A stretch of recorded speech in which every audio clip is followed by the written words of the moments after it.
सब आदमी जानते हैं कि चाहे आदमी दुनिया में रह रहे या दुनिया के बाद, हर एक की ये इच्छा होती है कि मुझे मोक्ष की प्राप्ति हो। मोक्ष आदमी को जीते हुए भी मिल सकता है और मरने के बाद भी आदमी चाहता है मोक्ष मिल जाए। इस बारे में एक बहुत अच्छी कहानी है। कर्मों से मोक्ष मिल सकता है आदमी को। अच्छे ईमानदारी है तो हो सकता है, लालच नहीं है तो मोक्ष मिल सकता है। मोक्ष की हर एक के लिए डेफिनेशन अलग अलग है। कोई आदमी अपने घर गृहस्थी में ही मोक्ष को पा लेता है। अब जैसे एक बहुत गरीब व्यक्ति था, वो चाहता था कि भाई मैं इतना हार्ड लाइफ जी रहा हूं, मैं कैसे मोक्ष की तरफ जाऊं, थोड़ा सा धन हो जाए तो मैं भी अपना जीवन भक्ति में ज्यादा लगाऊं।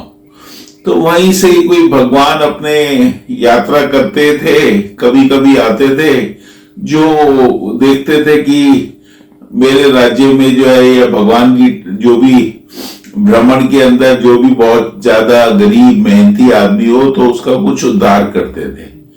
एक बार एक गरीब व्यक्ति था, तो रात को भगवान वहां से निकले तो उनको लगा कि ये ज्यादा गरीब है, तो उसका जो कुआं था जिसमें वो तालाब कह लो, छोटा कुछ कह लो, वो उसमें वहां से पास से निकले तो उन्होंने देखा भाई ये तो कैसे छोटी सी झोपड़ी में गुजारा करेगा।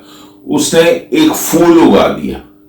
भगवान ने फूल उगाया और पहले उसकी ना कोई बोटी थी, ना कुछ तना था, ना कुछ था।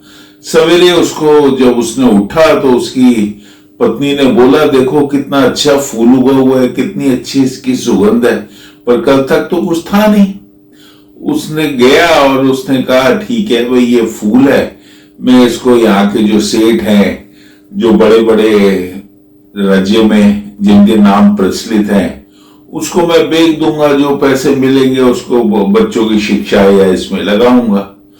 तो वो देखता है कि वहां का जो भी सेठ है वो खुद ही उसके पास आ रहा है। उसको कहीं से पता लगा कि ये भाई बहुत अच्छा इसके यहाँ फूल है, मैं ही भगवान को चढ़ा दूंगा, भगवान आजकल आए हुए हैं यहाँ पर, तो भगवान से भी मेरा कनेक्शन अच्छा हो जाएगा, बाकी मैं कर्मों वर्मों में अपना ध्यान लगा दूंगा, धन तो मेरे पास है ही।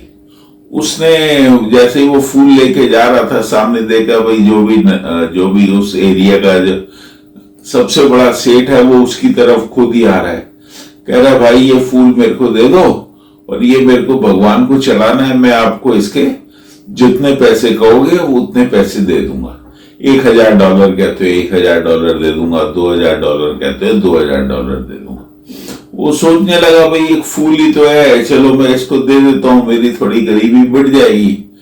तो अभी सोच ही रहा था तो पीछे से वहां पर जो और किसी देश का जो धनाढ्य आदमी है उसका कोई दूत आया।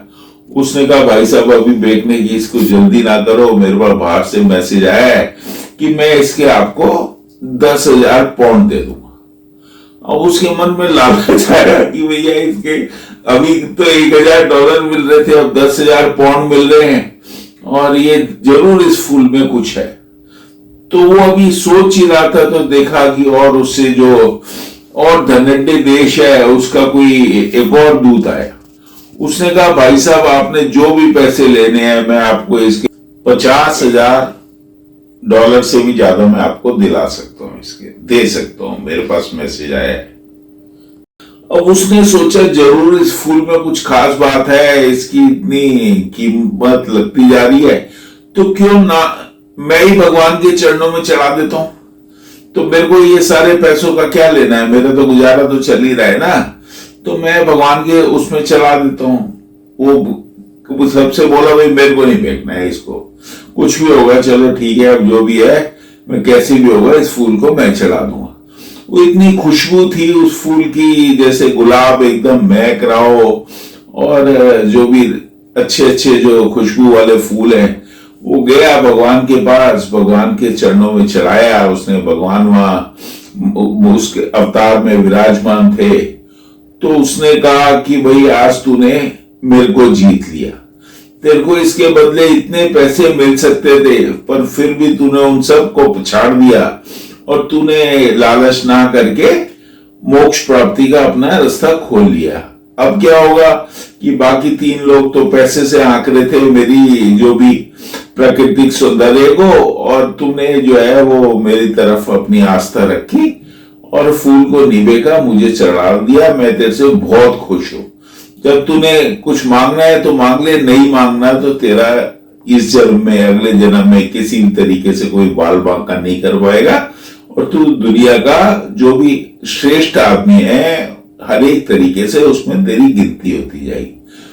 तो भाइयों, कहने का मतलब ये है, यदि हम अपने लालच को रोक दें, हम अपने इच्छाओं पे कंट्रोल कर लें, और हम ये ना देखें कि हाँ भाई प्रतिस्पर्धा ये वो सब कुछ हम अपना छोड़ के ईमानदारी से अपना जीवन व्यतीत करें, तो मोक्ष तो इसी जन्म में भी है। ये नहीं है कि मोक्ष आदमी सोचता है कि भैया मैं मृत्यु के बाद मोक्ष है। नहीं नहीं नहीं, मोक्ष मतलब हैप्पीनेस इन लाइफ।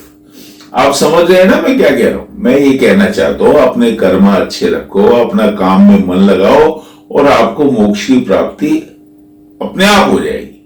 धन्यवाद।